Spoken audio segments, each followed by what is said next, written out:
much. Welcome to Coffee with Toffees.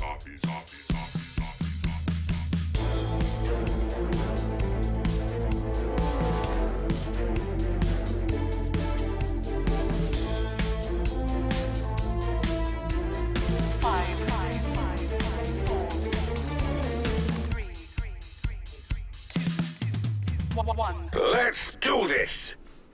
And welcome back to Coffee with Toffees, guys, a fresh brewed episode for your enjoyment. It is Wednesday night or Thursday morning, depending on where you're sitting, and it should be a pretty good show. My name's Toffees, as always, bringing you the news here. You can follow me at Toffees_Dota2, and I'm joined by a panel of guests today because we got a special show for you. There's a lot of shifts in the Chinese scene. The trade deadline's just wrapped up, and the teams are sort of falling into place. So what we want to do is I wanted to go over it for the Western fans to help you understand what the teams look like at this stage of the game going forward towards TI, because the shifts were crazy. So what I've brought together for this show today, our first guest is Gorgon, the Wonder Cow. He is a lead writer for Joint Dota. He does stat panels on .p and a bunch of other shows. Is basically the stat guru when it comes to sort of figuring out what we're looking at tonight. Gorgon, how are you doing this evening? I'm doing really well. Happy to be here. Spent a lot of time putting together some historical stats on a lot of these players, and hopefully can shed some light on things that, just watching the teams by itself does not give you. Awesome. Excited to hear about that. The second guest we brought with us tonight is Skim, previously of Gozu Gamers, off doing his own projects now. I've heard he's got some cool new stuff on the burner. I think some YouTube featurettes talking about game analysis.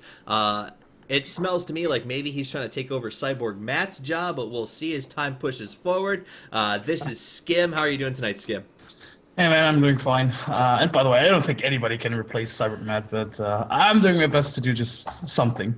There you go. So he didn't quite say it, but it sounded fairly close. And the last guest we brought with us today is a brand new guest who was actually brought to the show here, the recommendation of Charlie, and I'm really excited about it, is Orrin. Now, Orrin is, and that's how you say your name, right, sir? Yeah, that's fine. Now, Orrin works for LGD as their business manager, so I'm excited about some unique insights he should be able to bring to us about the Chinese scene and the shifts over there. How are you doing this evening? Good. Awesome. So this is it's gonna be fun because Orrin was talking to me earlier. He keeps a pretty low profile on the scene. So the fact that I talked him into doing this makes me feel pretty good.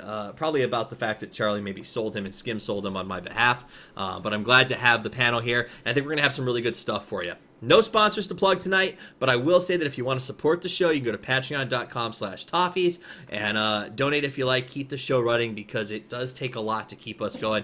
And if you're listening on the podcast, please hit that rating button because we want to get some featured podcasts. Now, that said, let's jump right into this. We're talking about the shuffle. You guys have a list of all of the teams sort of in order. I sent you guys what I have. Gorgon has a lot more of these working off of. So we'll just sort of work our way down through the teams individually and talk about them, and then we'll go to an overview of the scene in general. So the first one I want to talk about is not eHome Malaysia. It's just eHome straight up. Gorgon, looking at those numbers, doing your research, what do you think about the way that team sort of fell out? Well, taking a look at eHome, in terms of their ranking and their performance, they've done pretty well as of late, but they've had a lot of periods of inactivity, which have been hurting them.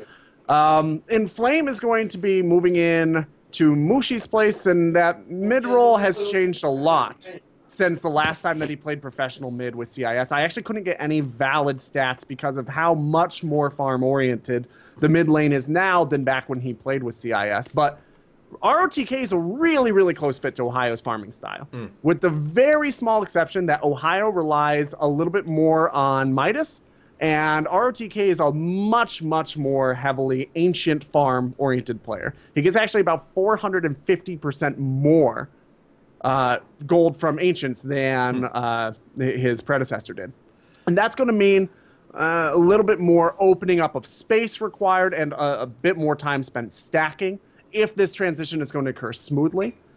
The question in my mind is not whether or not this is a good trade up for eHome or a good transition for eHome. The question in my mind is, will all of those different farming styles kind of sync up? Or is there going to be more of an issue where you run out this player who has a slightly different farming style, and the whole domino effect occurs where that means supports aren't getting the farm that they expect because they're spending more time opening up the space. Because the supports don't get the farm, then they're not able to perform in the mid game, and because they're not able to perform in the mid game, then that farmer who required so much more farm on the Ancients does not have the space in order to actually make his impact. That's my concern for this team. If Inflame plays position similarly to Mushi, I think eHome is going to be sitting very strong. I think that we could see a strong showing in the TI5 group stages, but I don't necessarily expect this team to be blasting out of the gates as, you know, a new global tier 1 prodigy. Okay. I mean, that seems fairly accurate. I mean, and I should preface, before we go to the experts, the guys who've watched the scene, the reason I've got this panel, and I've admitted this on the show before, and you'll get it as I start to pronounce names, I am woefully underinformed on the Chinese scene, and I'm trying to improve that. I found experts to work with us on the show, but it's a really hard scene to track. Now, Skim, I know you watch a lot of Chinese Dota. It's one of your primary focuses. Do you think that the eHome lineup, that the assessment that he brought forward, Skim and Orrin, do you guys think that that's accurate? What do you expect out of them going forward? I definitely think that it's a tough task to handle, and much like Godcow said, like the whole thing about Inflame not having played mid for such a long time is definitely an issue. Even though I think they tried to change it up here and there, even when Mushi was still on, that Mushi would sometimes play support because they weren't really sure of how to distribute the roles. But I don't know. I've seen them play now, like with their new roster against LGD twice, and I think they did fairly okay. I think the way they play with one another is actually okay. There's not really a lot of, there's not really a lot of tension in terms of like who gets the most farm or like who gets farm at all. If anything, I think their decision making and overall just like team synergy is not as strong as you wanted to see from them. Okay, so that comes with time, though. Too is another thing that we have to mention. And we will bring that up, right? I mean, as we talk about these teams, we can talk about the fact that VG lost to I believe it was it a Hyperglory? Who did they lose to the other day? That was really shocking. Yeah, it was Hyperglory. It was Hyperglory. It was a big surprise. But it's one of those things that, they got a new carry. Synergy is going to come into play eventually. So taking that a little bit out of it, they've got 3 months to prepare. I guess 2 months technically till invites come out. If you think that they're going to adjust over the next 2 months, we'll just assume that that's part of the process. Now, if there's some big personality conflicts that you think are going to be an issue, that is definitely something I think worth bringing up. That said, what do you think, Orrin, about the shifts for eHome? Should be okay. I mean, when you say Inflame hasn't played mid for a while, it's only been 2 to 3 months. They only did that change for the D2L finals. Before that, he was still playing mid on the original LV roster. You have, experienced players like ROTK and Ladham filling up that sort of gap that Ohio Mushi left. So I think give every single team that has had roster changes probably needs about 2 weeks to sort of get the feel of things. But once that happens, I think they should be all right. The big thing, right, is that they have the carry Zedwire. He's like, people call him the next generation How, who's a carry that likes to fight a lot. I think one of the biggest problems at the ESC was he kept on getting heroes that couldn't just fight straight up. It was more sort of either pushing or farming orientated heroes, whereas his prowess, like How, is like get into the fight, go back to farm, get your farm, go back to the fight again, things like that. And I think with this lineup, especially with ROTK style, you'll see a lot more team fights, more clashing, which fits their overall style together. Absolutely. I like that. So, that said, based on the numbers, it sounds like eHome is going to be in a pole position, maybe not for direct invites, but potentially to get into TI through qualifiers. Is that sort of something we feel possibly comfortable saying? Yeah, I mean, I'd expect them to perform fairly well. Okay. So that's some good background on eHome. Now we'll talk a little bit about eHome MY at the end of the show, since they are sort of part of the Chinese shuffle, but not just in the sense of Mushi's departure. And Ohio as well was sort of a big shift for the original eHome roster. That said, let's move forward to the HGT, the Hyperglory team. These are the guys that some folks in Twitch chat are saying it wasn't a huge upset. HGT is a tier 1 team. The betting odds for that game were 18%, I think, HGT. So whether or not they are a Tier 1 team, after the shifts that went around, a lot of folks didn't feel, I think, or fans, that they could hang with a team like Vici Gaming. What do the numbers say, Gorgon? Can HGT hang with teams like that?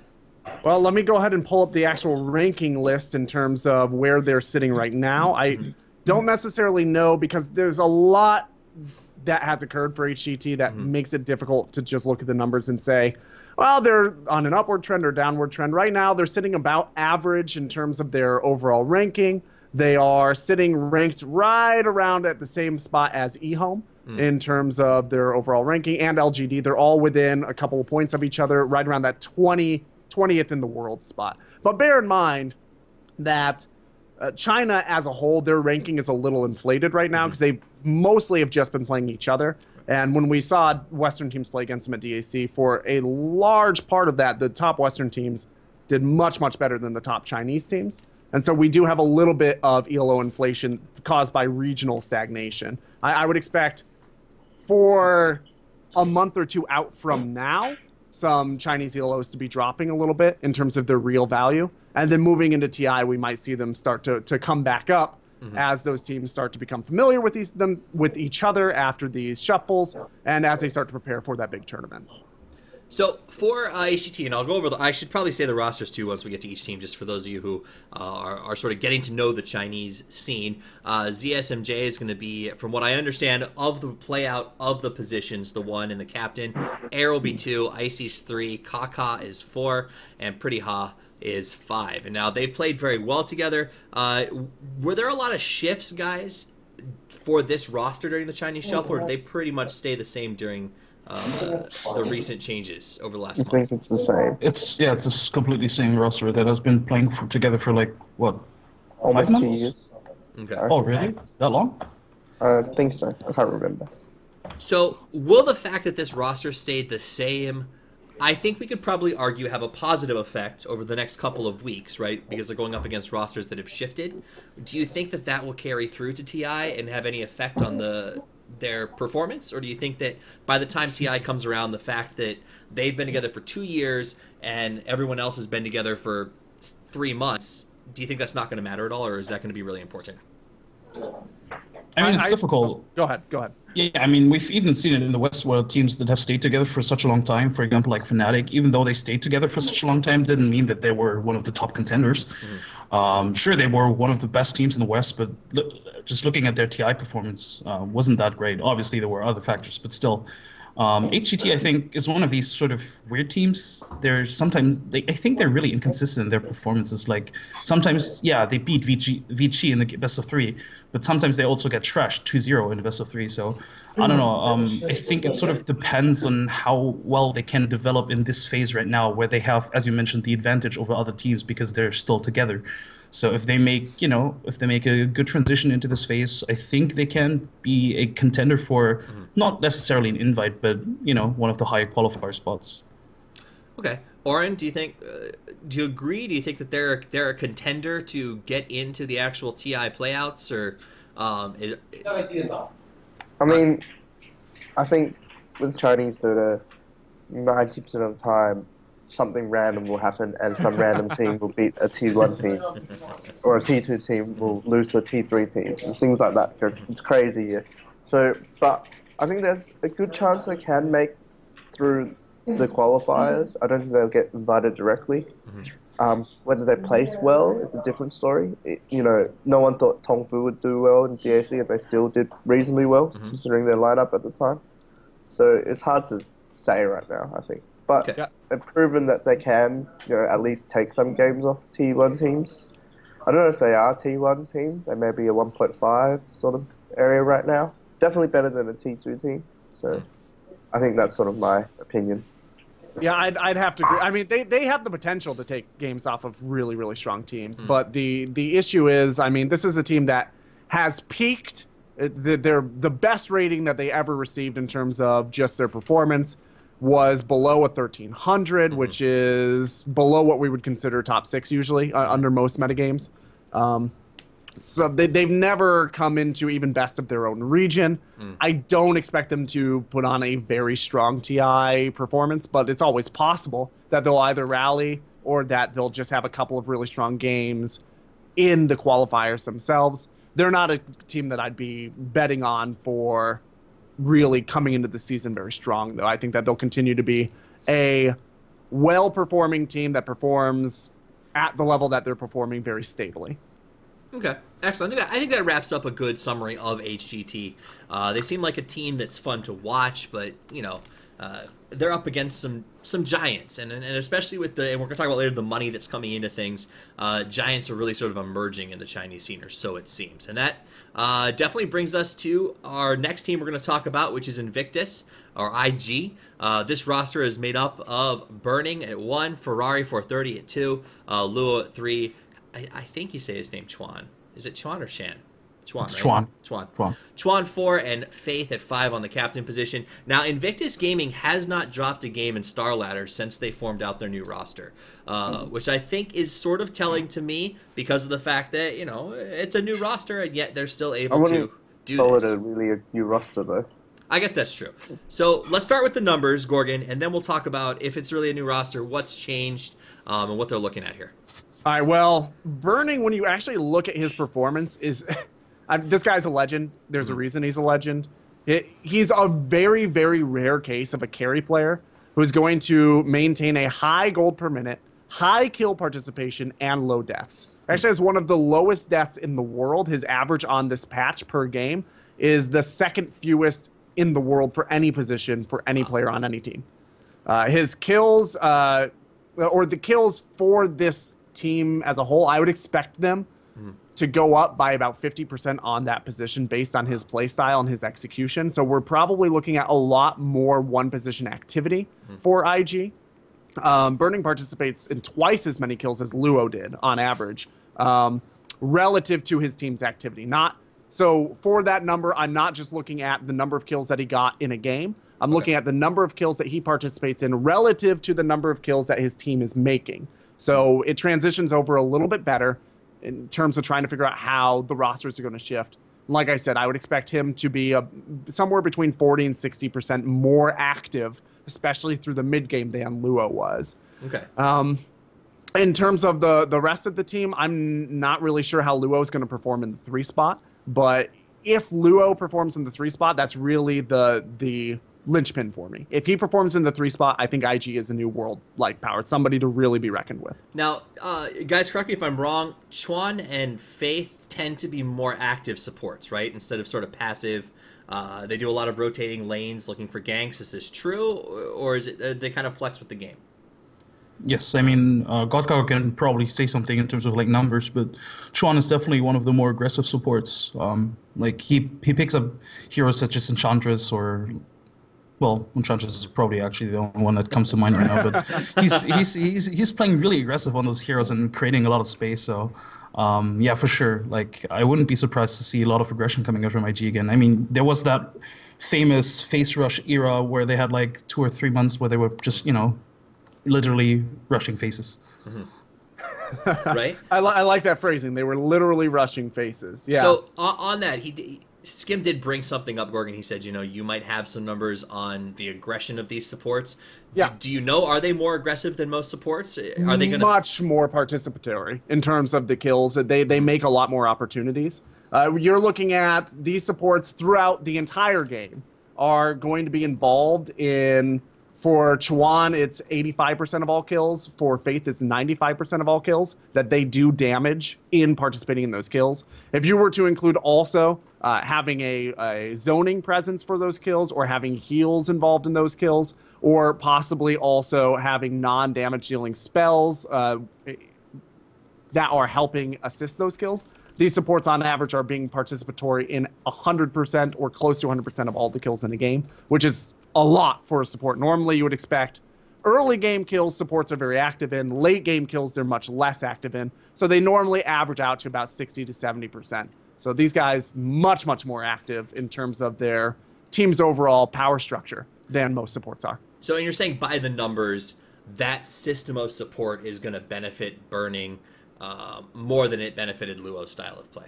Very much so, because Burning's much more active. So with very active supports and a very active carry, these guys can snowball out of control. And because Burning's so good at finding his farm, and with those extremely active supports helping him out, if they start to fall behind, Burning is in a better position just by the numbers in order to have those catch-ups or those 4-protect-1 strategies as well. Luo did an extremely good job, and he actually matches up very closely to the way that Burning works in terms of percentiles, but in terms of sheer amount that he's getting, Burning tends to do more.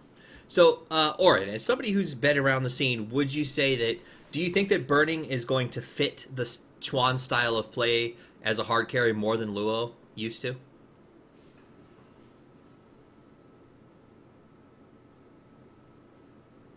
If you're talking, we can't hear you. Maybe he can hear us. He can hear us because I can hear him putting his mic to his face. Nope. Nope. Oh yeah, he's talking. Yeah, I can see it.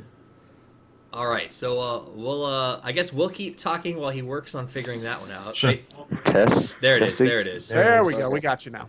I think 2 years ago probably wouldn't be able to fit in, but now his playstyle, especially over the last year and a half, has been a lot more aggressive to fit the meta. So I think it should be okay. And I know Luo gets a lot of flame from fans out there, but he's probably one of very few people who can play every single position in the game at a top tier level, which is why they've kept him. Now, and do you think that that Gorgon's talked about, the numbers, Burning style of aggressive involvement, do you think that's what accounts for Luo moving to the 3 position in this situation, or why the in-game shift, or the in-team shift, I guess? Like, Burning is probably one of the best carries in the world. Easily. And considering that there's a severe lack of support at position 3s in China, it makes sense just to get a carry, put him in there, and then just move Luo to the off lane. Okay. Makes sense. Okay, that makes sense. So Luo sort of moved as a necessity, told, hey, you're going to move, or you might have to find somebody else to play that 3 position. Yeah, pretty much. I think. I don't know if that actually went down. That makes I would sense. suspect that's right. I mean, I just looking at the way that they play, Right. Burning's not going to go in and play a 3 slot, right? But Luo, like he said, Luo is one of those players that you would expect to go in strong in any position. I suspect that they didn't want to drop him, but they can't pass up on Burning. Right. You can't do that. Makes sense. Makes sense. All right, so Invictus Gaming, it sounds like all of us, correct me if I'm wrong here because I don't want to put words in your mouth, but it sounds like all of us are of the opinion that if the team gels, based on what we're seeing, these guys could be competitors for even a top 4 position in the world right now? Yeah, I mean, this is like the wet dream of every Chinese fan, right? Like, Ferrari 430 and Burning on one team. It's like, Yeah, it's amazing. everybody's really happy, I think. So it sounds like we're excited. It sounds like they stand a really good chance of taking that top position, and we'll see where they stack rank as we move down this list. Moving on to the next team on my list, I have LGD listed here. This is, from what I understand, Sylar in the 1 position, maybe in the 2, Yao in the 3, Xiao8 in the 4 and captain position, and MMY in the 5 position. What do the numbers say about this team, Gorgon? Because there's been some shifting positions and stuff, I don't really have as much reliable data to look on this. The team looks good. It's difficult for me to say if this is going to be a step up or a step back. Xiao8's an extremely, extremely strong player, and I would be hard-pressed to imagine him joining a team would knock the team back in any way. But there's a lot to look at in terms of just these players are shifting their positions around quite a bit, which means that you're going to have there's going to have to be a period of practice and transition. I honestly, I think for LGD, whether or not they succeed is going to come largely down to work ethic and how much they're practicing. Okay. Now, so correct me, Skim and Orrin, since I know you guys know these teams better. From what I understand, when Xiao8 came to the team, he took over the 4 position. MMY moved to the hard support 5 from that 4 position. And Faith, who was the captain previously, was playing in the 5. So the only major core change was Yao. Is that correct? Yeah, that's correct. But it's actually a really important one because if you look at the old roster, Yao had to play like mid, and sometimes they rotated him even to carry depending on the heroes, and he just doesn't fit that role. Like he's a born offlaner, and or rather, his best position is offlane, and this is actually really huge for LGD to have them back on offlane because I think this makes them much stronger than the roster before. So the Yao and In July switch is the only one that I actually get good data for because they've been relatively stable in the positions that they're going to be playing in terms of looking at the numbers for specific positions. And when we're looking at those specific numbers, it looks like this is a step up. But once again, there's a big shift in the way that these players tend to play. For example, we are looking at now there's probably going to be more reliance on neutral creeps, a much heavier reliance on ancient creeps, about 270% more frequently. The gold will be coming from ancient creeps rather than something like kills or lane creeps, which means more lane creeps for the rest of your team, which is usually good, but also it means less participatory 3-spot, and that has to go somewhere. So now usually when that happens, the 2-spot picks up. For example, when we see when we saw the EG changes that happened recently, the 2-spot, the Sumail, a much more active player. And so you saw the 3-spot kind of hold back the aggression a little bit in terms of the numbers. This is sort of the opposite effect. So I would expect our 2-spot here for LGD maybe to have to kind of pick up the aggression levels a little bit, especially through the early and mid game. And that might be difficult to adjust to. You guys have seen maybe play pretty regularly, Skim and Orrin. Do you think that maybe is prepared or going to be ready to step up and sort of take the additional aggression in that 2 position? I think it's fine. Look at him play in CDEC. Even though they were man down, they still did, I would say, reasonably well. Maybe can play lots of heroes, and he's very aggressive. It's makes sense for him to go. And Yao used to be an offlaner. He's going back to his original position. You hear, like I remember watching Wagger stream once, and he said he thought Yao was the best offlaner in the world, and he watched his replays to learn. And overall, you have to remember that it's not just one position that's changing. Our new captain, Xiao 8, Yeah, he's a board leader. I think he took Big God from, took him all the way to where they went in DAC, and having that leadership in LGT and controlling the pace and telling them what to do, I think will be a big factor whether they do well. So here's a good chance to sort of segue. We're going to leave stats for just a second because I have a question for you guys. We talk a lot about carries and, the one position, the farmers, are sort of being the big dogs in Dota. That said, we just saw, I believe, if my math is right, the biggest transfer fee in Dota history, in that Xiao 8 was purchased for $320,000 US. Or the contract was purchased. We don't trade people. The contract was purchased. What is it about Xiao 8 that makes him, as a support player, worth that much money? And I do want to preface, guys, for those of you who are listening, Xiao 8's contract was sold to Newbie a year and a half ago for $81,000. So his valuation has increased by, I don't know what the percentage is, I'm sure Gorgon figured out, but over essentially a $180,000 valuation increase. What is the reason for that? I mean, how many top-tier supports can you name in China that are also leaders? Me, none, but that's because I'm really bad at Chinese Dota. And also that are free agents, right, or that are willing to leave their team. Yeah. And also that have the experience that he has and the draft input that he has, Exactly. the phenomenal knowledge. Not really looking at just, he's a support player, blah, blah, blah, blah, blah. You're talking about a lack of players, you're talking about experience, you're talking about someone who has proven time and time again that he can deliver. He's won TI. He's taken LGD to top 4 before in TI2. And in DAC, they did really well. So he brings something that other players may or may not be able to. So I think the value is there. The value is there. Well, You already know he works with Yao. Like, they're really good friends and they've played together before. So there's synergy there. So you're not really taking a big risk by paying that fee. You kind of know what you're getting already.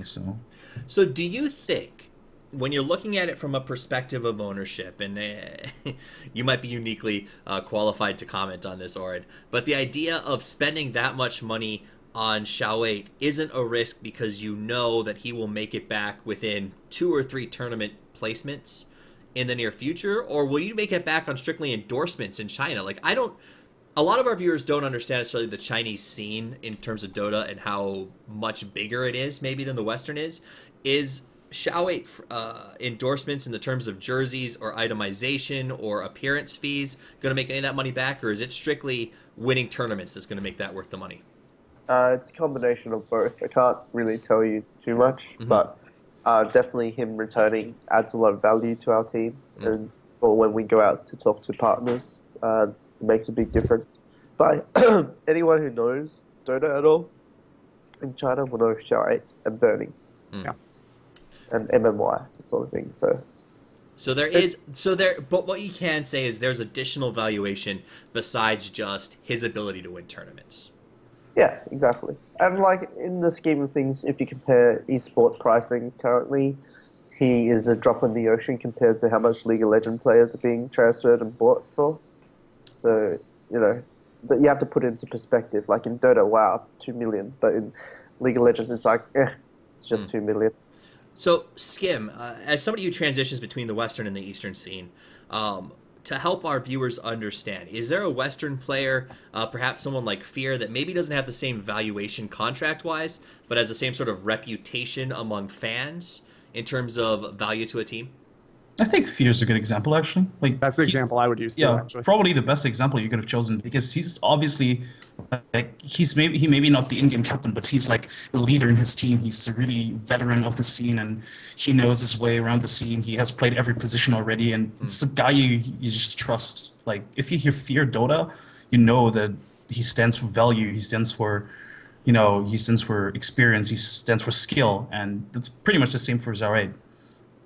Awesome. So he's a brand as well as a functional member of the team. That's interesting. I think that's good stuff to know, especially as we kind of present this to a Western audience who maybe doesn't get to spend as much time. Or if they're like me, the average fan, I get to see Xiao play when he's in the DAC, when he's in TI, and maybe the finals of a Star Ladder or something like that. Because let's be honest, I'm not waking up that early. Well, let's be honest, now that I have a baby, I am waking up that early. So I've seen significantly more Chinese Dota in the last couple of months. That said, let's move on to the next team. This is a big one that a lot of folks are sort of talking about. A lot of shifts and some things I'm curious about. This is Team Newbie. What do the numbers say about Newbie, Gorgon? Well, June is a lot less participatory than Rabbit. So playmaking is going to have to come out of the supports mostly, more than likely. When you're looking at some stats from when Rabbit carried for LGD, which is really the most reliable set of stats I'm going to have for him in that role, we get a general idea that Rabbit is very comparable to How, actually. In a lot of ways. They get the same basic farm potential. They get the same the farm from the same places in terms of relative to how their team is doing. So I think that he is a really good pickup for the team if you're trying to make a smooth transition. I'm just curious if what they really should want is to continue down the road that they've been going down since the last TI. That's the question for me. I think that what they're doing now will help them continue basically the general sorts of strategies and stuff that they're doing. They'll have to change their drafting a little bit to match the new roster. But in terms of the overall strategy and gameplay, it should be relatively similar. But we've seen Newbie take huge hits in viability over the last 6 months, 8 months. And I'm curious if that's really what Newbie wants. So when we talk about his numbers, and a lot of folks I think are talking about June's position. Now, he was moved to the position 3. Is that what's happening with the shift right now? Yeah, so if we take a look... Oh, go ahead. June is staying as a 3. Like, he was offlaner for IG as well. Okay. So that's not a shift, but the shift is pulling Rabbit back to the carry. Right. I believe before he was offlane for Newbie, he played carry for... was it LGD? I don't remember right now. Yeah, it was. Yeah, so I think this is actually not huge, but it's also a really good move by Newbie, because I think it was kind of wasted on the offlane position, and I think he strives on the carry position. But yeah, I guess there's a lot of question marks. Like, how's June going to fit in? How are they going to play with it? How? Okay. Orrin, do you have any thoughts on this switch up? No, Robert's going back to his natural position. Did really well in TI3, considering no one thought LGD would do well at all. Yeah. And June, at least here in China, people say he's most pro players think he's really, really, really good in his position. A lot of teams, he's pretty much one of the hottest things on the block at the moment.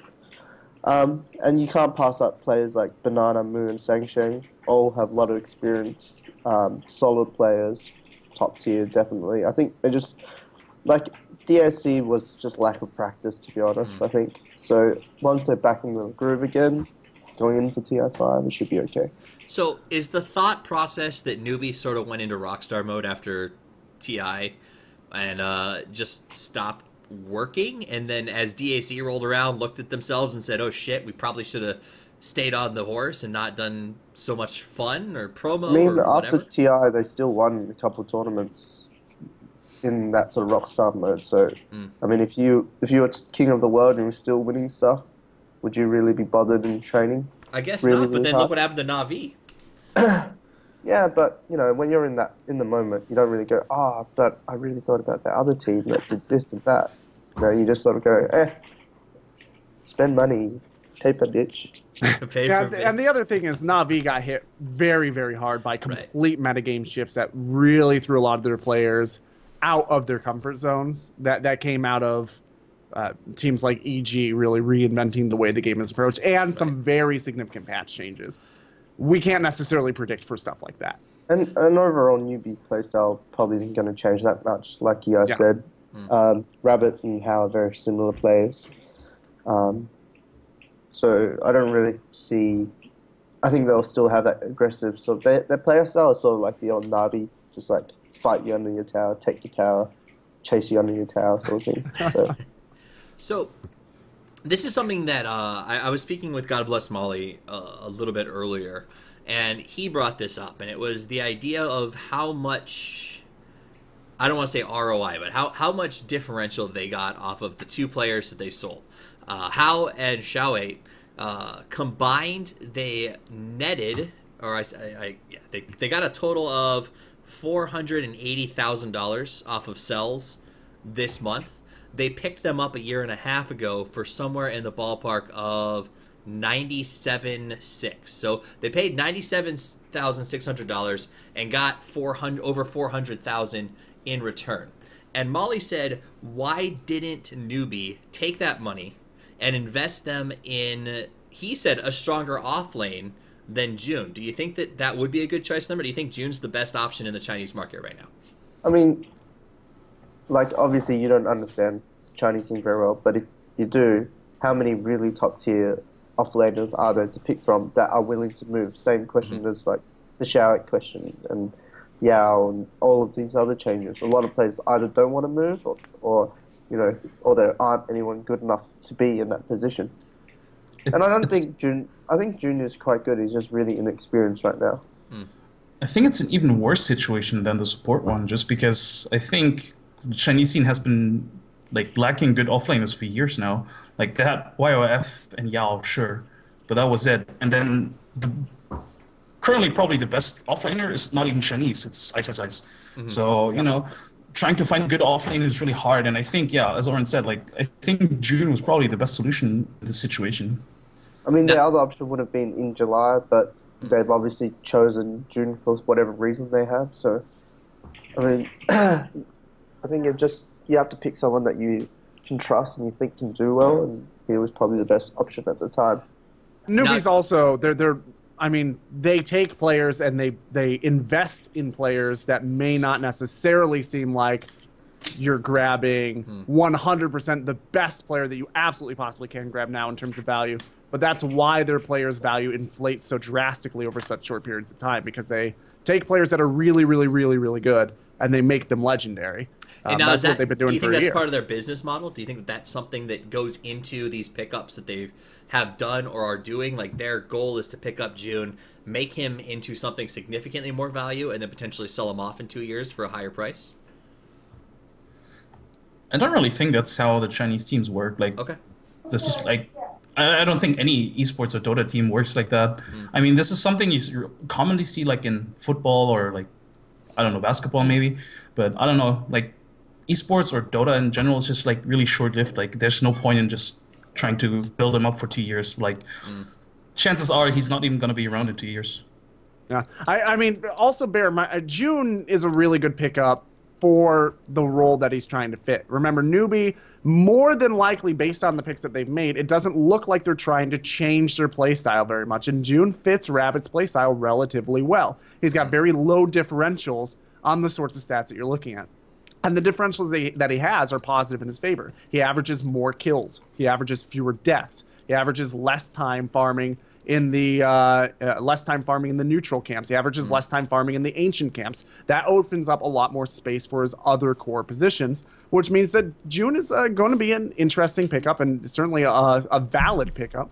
The differential for him is the lowest differential between two players that have swapped on the team out of any of the other players that have actually swapped. So in terms of the economic differential, so what we're saying is he gets his farm to a similar style more so than any of the other players that have swapped teams. Okay. It So- seems to be a good fit, even though he might be inexperienced. Newbie lineup, switch of positions, June in the off lane, invite to TI or qualifiers? It's tough But for- because Yeah. yeah, because a lot of people expect them sort of to be invited just because they're the title defender. True. But I don't know. It's tough. Like, it sort of depends on how. Like, you can't really predict it right now. It's very, So everything can still change in 2 weeks. I think the right thing to do is to invite them as a title defender, but whether that's what Valve will do is up in the air. Okay. I think they'll get an invite unless they have a losing spree coming out here out of this change. Unless their ELO continues to drop pretty drastically, I think they'll have an invite just because they're title defenders. They only need to maintain just around an average ranking, I think, for Valve to say, well, they won the last one, and they'll probably come in here too. Okay. So, continuing to move forward, let's talk about DK, Dota Kings. We bring them up because they were once a legend. What do they look like now? The fact Good that you have question. to phrase it as they were once a legend is probably a really good indicator as to where they are now. I mean, as you look at the numbers, there was a fair amount of shifts here on this team. Do they look like they're going to be competitive in a Tier 1 sense, or is this going to be sort of a... Tier 1.5, Okay. I think. They were T2, now they could be T1.5. They have more experienced players now, but we'll see what happens. Yeah. I'm not comfortable making any calls on this squad because there's so little data available and there's a lot of inexperience on it. So who knows? It could be just a sad boy situation where they come out of the gate and really crack it open, but there's no reason to expect that. I expect them to be a competitive team. Okay. Maybe do a couple of, third, fourth place finishes at some big tournaments, but maybe not. Definitely not a TI invite, I wouldn't expect. Do you think in July will have the highest impact change on this team? Or is there another player coming in who you think is going to be more impactful for Dota Kings? It's down to in July is the only one that we really have a good sense of what to expect. So I would feel uncomfortable saying, yeah, in July is going to have the biggest impact because he's the one that I'm most familiar with. He's definitely the one that I would, looking at the names, expect to have the most experience and therefore expect to have maybe the best position to have an impact, but it's hard to call. All right, let's take a look at TongFu and where they're sitting right now. It's the rosters UUU9, Hinq, Zex Bingo, King J, and IPC. What do they look like going forward? Did any numbers even show up for these guys, or what do they say about them, Gorgon? I've got nothing on these guys too. This is another case where you really have to watch them and get a feel for them. It's interesting. I would expect them to do all right in China. Maybe, I'm not sure. I don't expect them to shine interregionally, at least not immediately. They've got some time to put under the belt. And remember, Chinese teams play interregionally a lot less than Western teams, which means that it takes longer for these squads of either rookies or completely newly formed squads or squads of less familiar players. Any of that stuff, it takes a lot more time for them to get the experience that they need to expect a strong, for example, TI or Star Ladder performance out of them. Okay, Skim, Orrin, do you guys think that that's true? A competitive team in the Chinese scene, but meh internationally, or do they have some potential here? Well, it's tough for a team such as TongFu to play internationally, just because usually like the international spots are decided between Vici, IG, LGD, you know. So yeah. So I don't expect I don't expect to see them in an international LAN before TI. But I think they have a good shot at TI qualifiers, because if they can keep up their performances they had throughout DAC, I think they're a potential tier 1 team. They had a lot of promising performances. I mean, a lot of disappointing ones as well, but you know, they're sort of still new, and now with a new roster, maybe they can punch in this tier 1 ticket. I think if they do make it to TI, I think they can make top 10. But I think they're sort of a lower end T1 team if they do make it to T1 level. They're definitely a lot better than T2 teams, but... Yeah, I definitely don't expect them like top 6, right? I could see them top 10 if they really put their nose to the grindstone, though. Yeah, I mean, but top 10 pays pretty well when it comes to TI. So, I mean, at the end of the day, you get some value there. King J comes in as the captain. Who? What was King J doing for Newbie previous to this trade? He was playing for Newbie. Newbie's roster had him listed as like a 6th position, whatever the hell that is. I think that 6 is usually sub. So he was sort of a sub standby. Yeah, but that sub was Mikasa.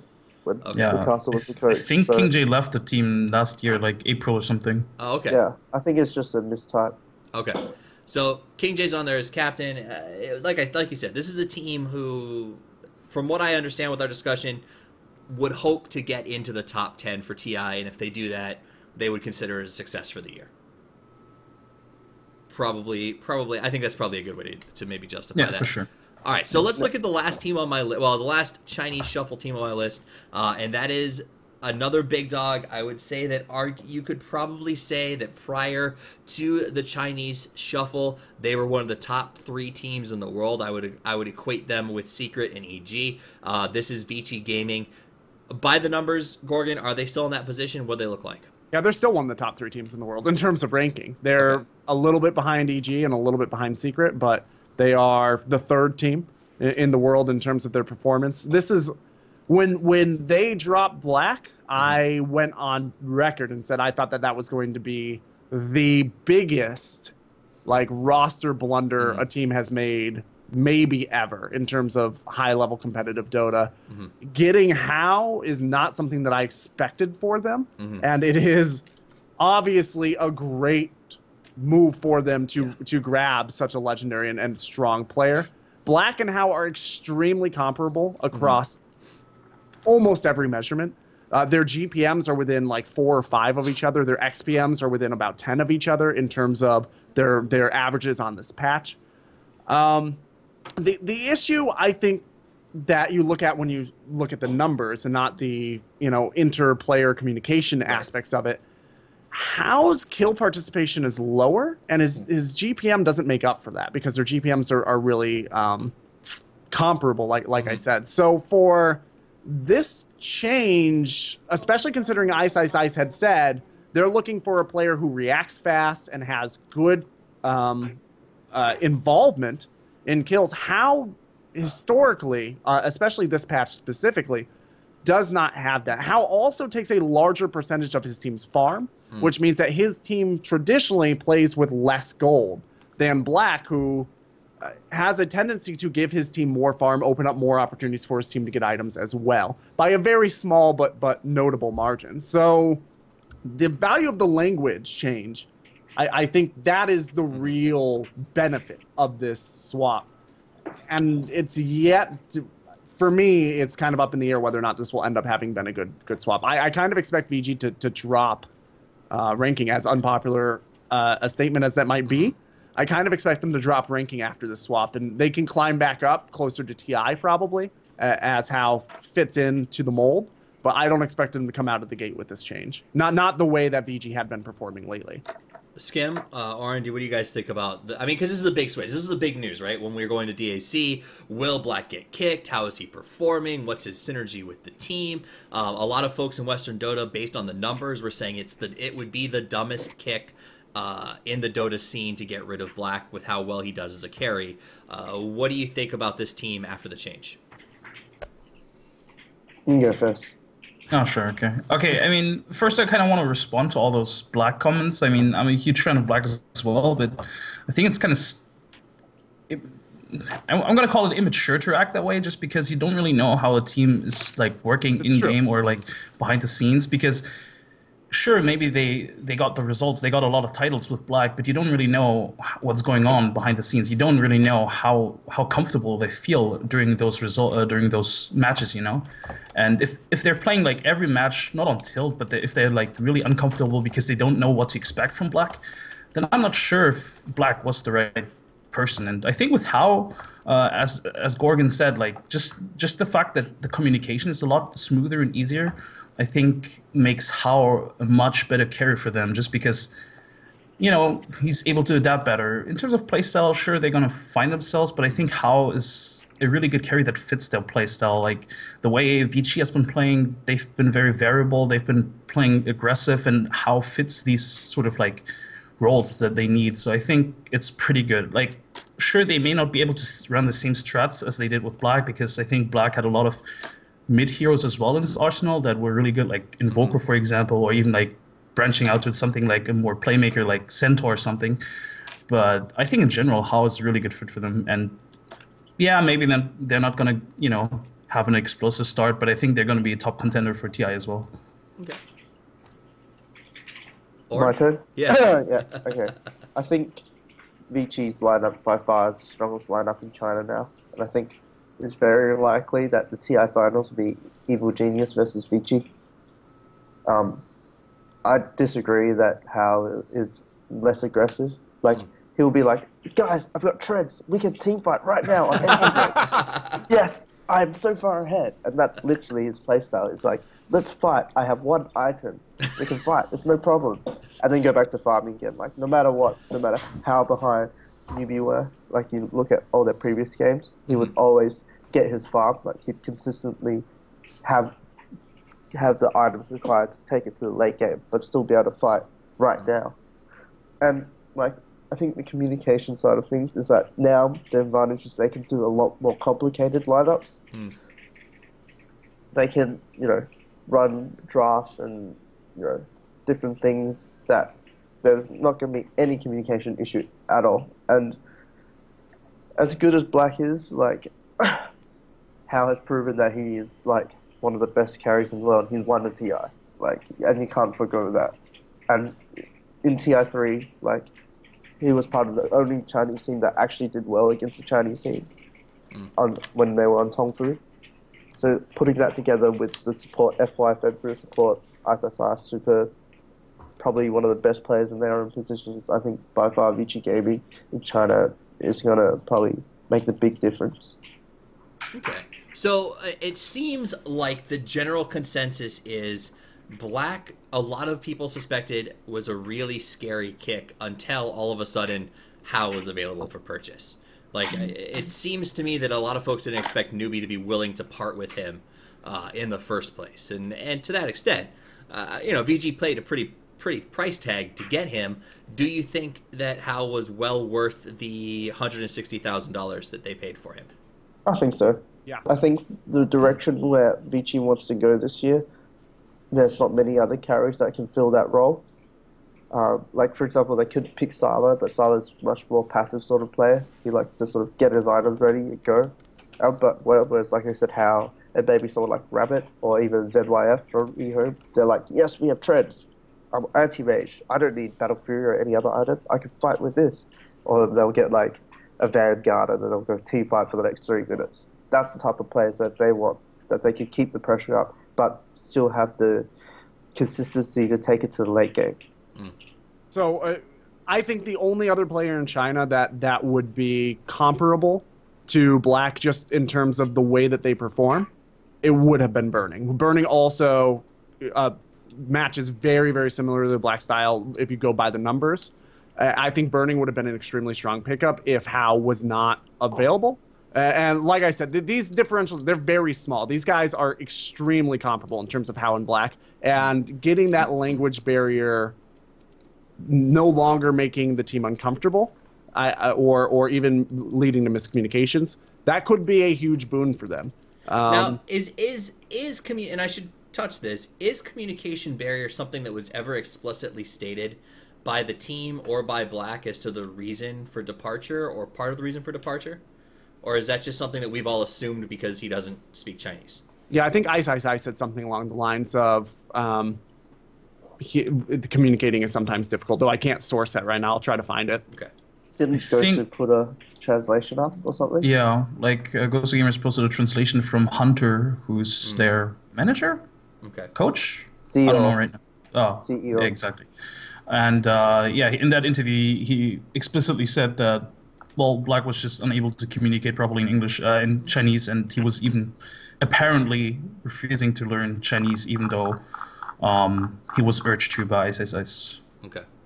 So there was communication, and it seems to me that if you can bring in a carry who is, on paper, fairly equivalent to Black, and off paper, a great communicator in sense of speaks the same language as your team, that's going to be a huge advantage going forward. So, yes or no, VG maintains top 3 position in the world with this trade? Easy. I think right out of the gate, they probably dropped to 4 or 5. I think moving into TI, they could be a big contender. I think right out of the gate, out of these changes, I expect IG to start to rise, personally. Okay, I mean, so IG's had an extra 2 months because they went to Star Ladder with Burning as well. So that's not true. Their comparison. Well, they actually didn't go to Star Ladder, but Oh, yeah, sorry. they played the off playoffs with him, yeah. So let's side by side, IG, VG going forward to TI. This is a good old fashioned throwdown. Who do you think, not right now, but 3 months from now, stands a better chance of winning the whole thing? That's a hard question. You can say no if you want, but you can also make a choice and it'll look really great if they win the whole thing in 3 months. Well, do you two guys want to field that one? I'm not comfortable. I'm not comfortable speculating on such loose data. Me neither. I don't know. It's so random. Okay, let me ask you this then. Happen.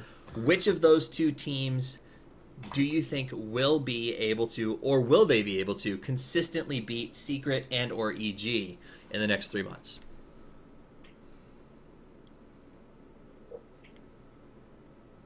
Also a really tough question. Yeah. Right? Okay, so this is good. So what this means, though, to me, as a Western fan who watches a heck of a lot of Secret and a heck of a lot of EG, is that there are 2 teams that came out of this Chinese shuffle, at least 2 teams, possibly even Newbie down the line, that can hang closely, if not constantly, with our top 2 Western teams. Meaning that's 4 ponies in the big race for TI. Is that wrong to say? It's 4 ponies that are thinking about being put into the starting gates, right? Well, we're not even yet into the point where you have horses for the race. You have horses that are being inspected by doctors to see if they're healthy enough to hit the track. So they have 4 ponies in their corral, but they don't necessarily have them in the race yet. I do think, as a whole, these changes made Chinese teams a lot stronger, which is something that I think China needed because, like I said, their ELO has been inflated since TI. Quite a bit compared to the global skill level. And I think that after these changes kind of settle down, I think that China will reposition themselves into a strong contender for a global region of power. Okay. So before we wrap up with a couple of fun questions for you guys, I do want to bring up EO Malaysia briefly because Mushi was a big part of the Chinese seed and has essentially left it to go to EO Malaysia with Ohio. Both of them departed together. Does this make sense to you? Does this seem like sort of a play to dominate a region that's sort of weak traditionally? Do you have any opinions on this Mushi Ohio transition to Malaysia? I know that Orrin said he was going to no comment on this right out of the gate. So all right. we will not go to him on this one. If you have something to say, I've been kind of monopolizing the mic for the last couple minutes. I'd be happy to let you go. Sure. I don't think that the main goal was just, to exploit the fact that C region may be a bit weaker than Chinese region. Was it in the back of their minds when they, went back to C? Sure. But I don't think it was the main reason. I just think they realized that maybe there was potential with the EHOM roster, but I'm not sure if they could have been able to squeeze that potential out until TI5. I think all of them were pretty, unsure about all of it. And, this was like the last chance for them to form a TI roster. So I think they decided that they would probably have a better shot if they, formed an all-Malaysian squad. Once again, I think also a bit of like language barrier, communication issues, and maybe not agreeing on what kind of playstyle they want to play, because as Orrin said earlier, like they had a draft that didn't really fit ZOF, for example, and I think this kind of hurts if you play in a style that doesn't really fit all of their players. So I think with Mushi being so flexible, he's now going to support, and I think they can sort of play around there a bit, and I think they just feel comfortable. They just feel more comfortable in Malaysia. Yeah, I think it's a mixed bag for them to be in Southeast Asia, because I think they will dominate that region. This is an amazing roster. I think Keswick Imba is one of the most underrated carries in the world, period. In large part because of the region he comes from. He's not taken seriously, despite the fact it's sort of like Smash in mid down in South America. He's an amazing player, but because the region itself doesn't get as much performance, and it definitely doesn't get as much international airtime, he's kind of glanced over. But in terms of your averages, you're looking at a team that has Ohio has the second most assists per game in the world right now. Several of their players are bottom 20 most or fewest deaths in the world. Keswick Imba has one of the top, I think, 10 best kills per game. Okay. You're looking at lots and lots of records on many of these players for best GPM, best assists, best hero damage. So this team could plausibly and probably will dominate the SEA scene. I think they will, and I think they're going to be very reliant on scrimming against Chinese teams in order to improve. But they're a team that I would be shocked if we didn't see them at TI. I'd also be shocked if we saw them at TI and they just trounced the thing. But because of the region they come from, they're in a really, really good spot to get a lot of invitations internationally. Okay. So as we wrap this up, quick question for you, and Orrin, you can choose to comment or not comment on this one. Maybe as we know, gone back to LGD. He was on LGD in the past. I don't know if he traded or left on his own volition and has made his way back. What do we think? What do we think the reason is that it'll be more successful this time than he was last time with LGD? I think the player environment is a lot better than when he played last time. Okay, so you think the type of players that he's playing with now are a lot more experienced and they're very critical, but they're fair. Whereas before, the previous team might have been a little bit too harsh, and the pressure, just coming out, go straight into a tier 1 team. That's a lot of pressure for I think it was 17 at the time to take. So he's more mature. The players are a little more constructively aggressive about criticism. Well, I mean, CDC was built around him. He got to pick all the players he wanted. He's had that experience now to develop and to gain confidence. He's gone to a few lands now, so see how it goes. Awesome. So I mean, that's good. That's actually good information. I was really curious about the trade back, and excited to see what he does with this. So that said, we've gone through all of the numbers. We've gone through all of the teams. Hopefully you guys who are listening have a better understanding of where some of these teams lie after the shuffle. Each of you guys, if you had to pick 1, 2, 3, basically winner, second place, and third place coming out of the shuffle, how would you rank those top 3 positions for not Western, just Chinese Dota? Gorgon, I'll go to you first to make you answer. Okay, I would say for 1, 2, 3, Invictus Gaming, Vici Gaming, Newbie, based out of the fact that Newbie's roster was already pretty amazing. Okay. Skim? I'd say Vici, IG, and then LGD. Okay. And Orrin. VG, LGD, Newbie. All right, so worth noting, Orrin works for LGD. So honesty being put on display here. But it looks everyone in China thinks Vici has the strongest lineup right now. So that's the general consensus.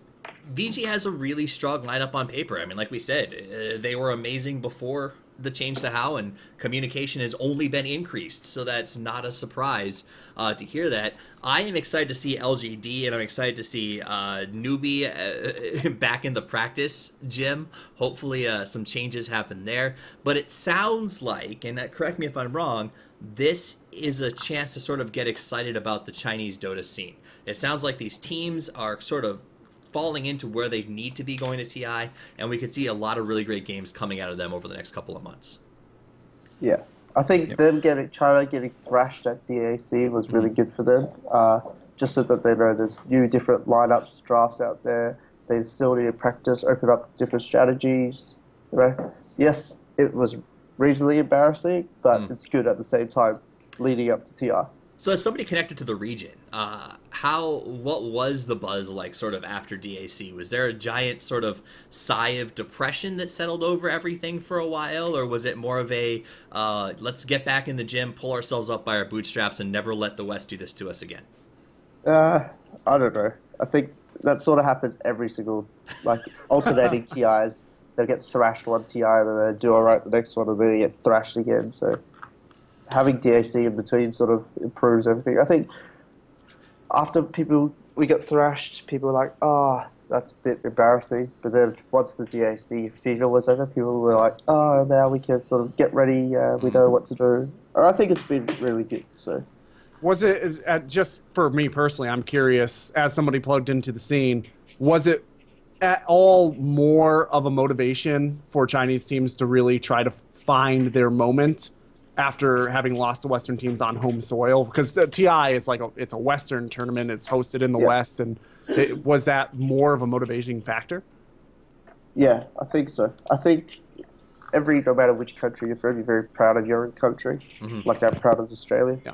So for them to get thrashed on their own home soil, there's got to be some sort of like embarrassment there. So I think going into TI, there'll be a lot of pressure for the teams from both within themselves as well as the actual community pressuring the teams to sort of get our respect back by thrashing Western teams on Western soil. So it sounds like the takeaway from this is that DAC is just a giant plot by the Chinese teams to kick themselves in the butts before TI. Yeah, exactly. It was giant scheme. Exactly. They were like, we've got this scheme, and then all of a sudden it blew up to a couple $1 million. Yeah, exactly. Compendiums, what power they have. That said, guys, I appreciate you coming on the show. I think that we had a really good information about the lineups. Before we sign out, though, I want to give you one last chance for each of you to sort of say your piece. If you want to get something out, if you want to do shout-outs or anything like that, this is your time to do it. We'll start with Gorgon. We'll roll right down the line. Gorgon, last thoughts from you. I'm just pleased to be here talking about Chinese Dota. I hope that there's a lot more strong Chinese Dota in the near future out of these teams. And if you guys want to keep up on what I'm up to in terms of stats, writing, analysis, or casting, feel free to follow me on Twitter at GotCowDota. Awesome. Skip? Yeah, thanks for having me. It was a lot of fun. And as Gorgon said, I'm just looking forward to see a lot of good Dota from these teams because I felt really underwhelmed by the Chinese teams prior to DAC, other than Vici, of course. So I'm looking forward to see, LGD, IG perform again. And yeah, follow me on Skim Gaming. All right, Orrin. Cool. Thanks for having me. I was a bit nervous, but yeah. Thanks to our sponsors, Razer, Kingston, HyperX, something else. Something else. And another one. Whatever. Really good business manager here. So, and now we know why he keeps a low profile. Yeah, exactly. Low profile. And thanks for shout out to Marley, Conrad, and Charlie. They've been really helpful no matter where I've met them so far. So, yeah, cool. Awesome. So those are your shout-outs, guys. I appreciate you being on the show. To those of you who are listening, thank you for listening. Remember that if you are on the podcast, go ahead and rate it. If you want to support the show, patreon.com/Toffees is the way to do it. And you can follow me at Toffees_Dota2. We've got all kinds of new stuff coming up. I'm working on some new projects, possibly even a new show that we'll be bringing to you guys in the future. So follow so that you hear more about that. It's been great spending the evening with you. I appreciate you spending it here with us. I know it's late for a lot of folks, but it means a lot that you're here. So that said, guys, have a wonderful evening. Thanks for coming, and as always, Toffees out. 不会就是给前去做活动，然后除非是那种，除非是他们就是